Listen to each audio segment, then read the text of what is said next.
Hello, and welcome to another FAQ Monday. I am your host, Fluff, and if you have a question, feel free to leave them down below or going over to my Ask FM account thing, and maybe we'll get you squared away. And I was talking too loud, I scared my dogs away. Dogs, come back. I need you. First question. Studio subwoofers? I love my set of LSR 305s, and I was thinking about getting the LSR 310 sub. What does adding a subwoofer do other than obviously being able to hear more bass? Thanks. Ah, yes, the eternal question, to subwoofer or not to subwoofer. Getting a subwoofer, or whether if you should get a subwoofer, depends on many different things, which we don't have time to go into all of them here right now, but I will say this.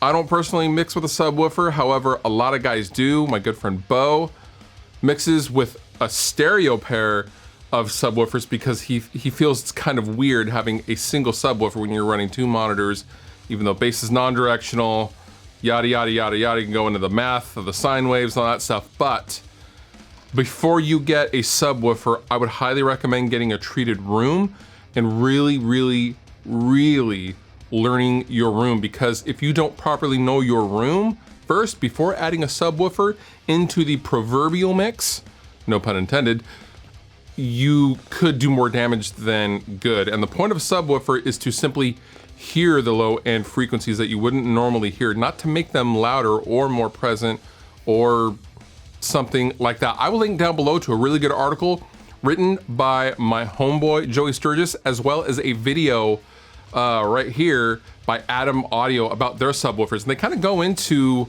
why you would want a subwoofer and why you wouldn't want a subwoofer. And it's just a really good informational video that I actually came across researching this question and actually wondering if I should get a sub myself, because I've been thinking about it, but I have some reservations regarding my room and if I really do need it. So yeah, check the links. Any recommendations on a good mobile rack or rack case? I've actually really liked the SKB Roto cases.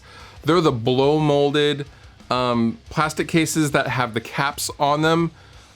Rest Repose's bass player Josh has used a couple of different ones over the last few years with his bass rig, and those things just take a whooping.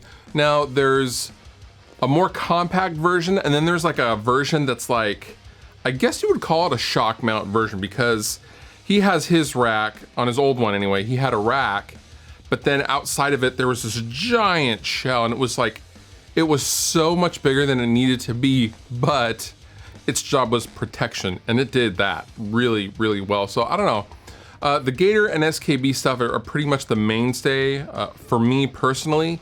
I will go towards and pay the money for the SKB stuff before I go to Gator, because Gator's just a much, much, much smaller company than SKB, and SKB would normally have a different variety than Gator, and they'll have more of a variety. So definitely check out the Roto series and the SKB cases. Worth every penny, man. How do you record and mix a band with two guitarists? Would you just double track each guitar? That's actually a really good question. And that actually boils down to the kind of the producer role, if you will, because for instance, I just did a record from a band called Phantom Racer, and their lead guitarist also does a lot of the rhythm, and he will split off oftentimes and do an octave or do a little lead run and then go back and lock in to the rhythm guitar part along with the singer Doug when he's playing guitar live. And my job was to determine who plays what when and what we need to double and what we don't need to double. So for example, if the one guitarist is doing an octave part, I won't have him record a rhythm and then the octave like as if he were recording it live. I would have him split up his parts, and we can talk about either, or I would talk about with the band, either Doug is just going to double up himself for the rhythms, and then Joe's gonna come in and do just the octave parts, or Joe can play one side of the rhythm track and Doug can play the other, and then someone's gonna come in and split up and do the octave parts or the lead parts as need be. But that's definitely a discussion that needs to be had when you're tracking two guitarists, unless the song actually calls for tracking them in a live fashion and just kind of going through the song and ripping through it and doing the octave stuff and mixing lead and rhythm stuff on one side, because sometimes that's cool too. If it's more punk rock, then do it. But that's just a conversation that needs to be had, and ultimately it's up to the band what they want to do. But I usually try to split up the parts just to make them bigger. What do you think of the KRK Rocket 5s? Here's the dichotomy with Rocket, the Rocket series KRK monitors. I hate them.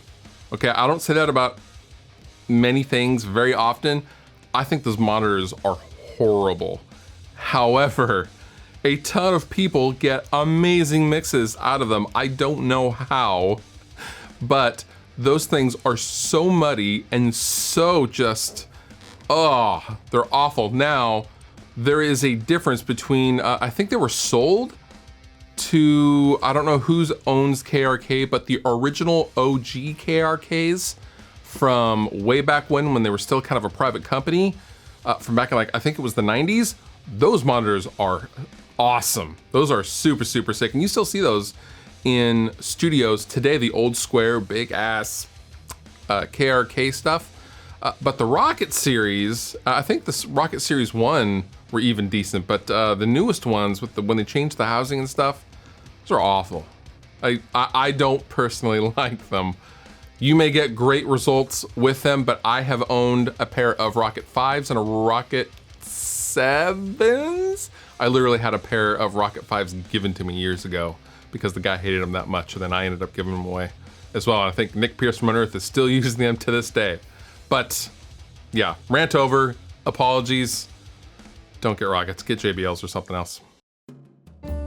And now Fluff reads a tweet.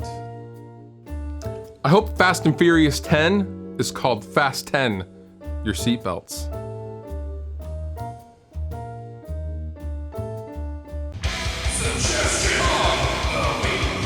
My suggestion to you this week is to check out the brand new Mastodon EP, Cold Dark Place. This has been a long talked about, long rumored EP left over from the Emperor of Sand sessions. Brett Hines' batch of songs are kind of dark, hence the name of the EP, and this EP is awesome. 4 songs of yummy Mastodon-y goodness. And if you're a Mastodon fan, you will definitely love this EP. All applicable links down below in the description. You have been wonderful. I have been Fluff. Thank you so much for watching, and I'll see you next time.